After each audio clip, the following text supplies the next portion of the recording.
حلت زوجة النجم اللبناني راغب علامة ونجليه خالد ولؤي بمدينة مراكش، وذلك من أجل قضاء عطلتهم الصيفية.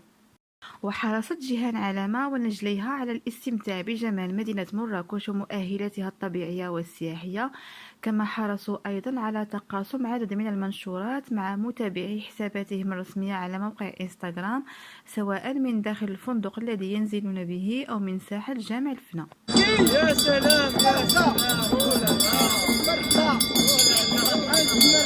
من جهة أخرى، احتفلت مصممة الإكسسوارات وزوجة النجم اللبناني راغب علامة بعيد ميلاد نجلهما خالد ليلة أمس بأحد الملاهي الليلية الشهيرة بالمدينة الحمراء، وهي المناسبة التي تقاسمها أفراد العائلة عبر خاصية ستوري.